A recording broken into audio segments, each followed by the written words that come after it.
To attend class or not to attend class, that is the question.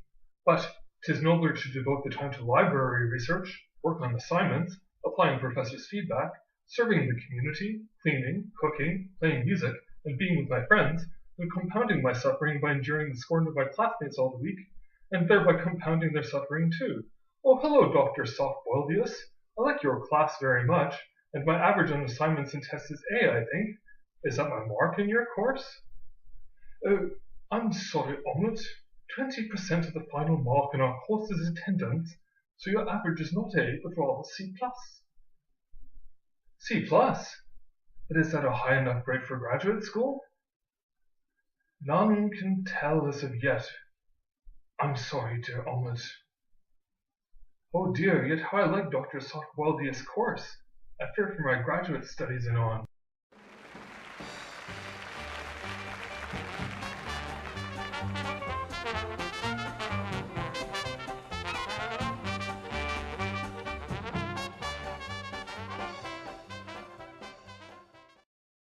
Yet Omelette did go to graduate school. Before he finished, however, he was snapped up by the Algonquin English department in the Kingdom of Ottawa. There he discovered that many students needed help with their English writing, reading, speaking, and listening, as well as with their use of document and presentation graphics. With encouragement, he developed an entire website devoted to the communications courses he taught. The content mirrored asynchronously the time-dependent progress of his courses. After a few years of learning HTML, Omelette made all this asynchronous course content available for students at the beginning of the course. This content allowed his students to model their writing, practice their reading, take all the time they needed whenever they wanted to or could to review and build on this learning, and learn the course content presented this way in the order that suited them best at the pace they chose. Omelette's own HTML pages allowed on-screen manipulation for students with disabilities. For example, students could enlarge the text with the zoom feature to the size best suited for their vision or learning style. For students who wished to be prepared in advance of classes, as well as students who might miss classes, HTML course calendars provided online static versions of all the upcoming in-class content by week, as well as hyperlinks to the readings in the week's online textbook when appropriate.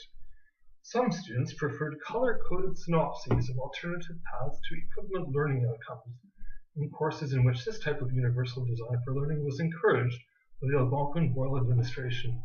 As the years progressed, the website became a place where students' own course contributions could be acknowledged and featured. Connected sites even indexed student-created course-related websites. This design for learning was starting to become so universal that the students were using it to teach one another and Omelette, as well as vice versa.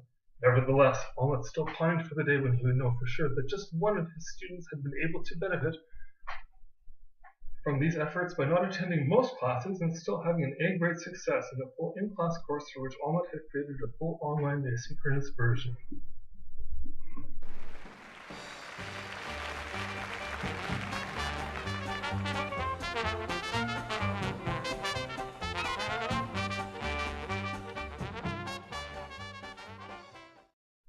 Almost 10 years have passed since I moved to the Kingdom of Ottawa, and I've had much success, adventure, and misadventure as a professor. My classes seem successful, my students do well afterward, most are content with my work, as is the peerage of Algonquin. I wonder if even one of my charges has been able to receive the recognition denied me when I was in their place.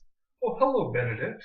Strange, I was not expecting you for this interview, and knew not who you were, as I have not seen you much in class, but now I remember you attended only your presentations.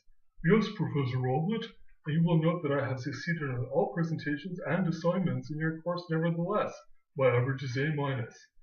Benedict, you have vindicated me. You have gained the recognition once denied me in your place.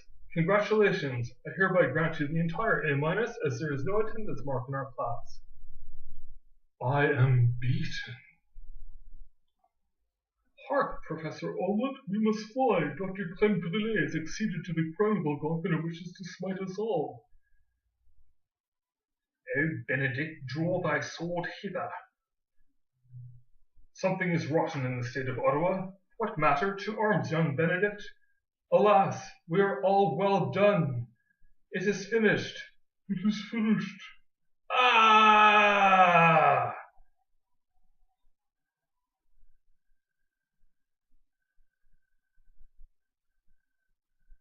pourtant, nevertheless, even today, the improvised UDL website created by the late Omelette remains one of the top 20 most visited subsites of the Algonquin domain, though it hasn't been updated since the 28th of February 2010.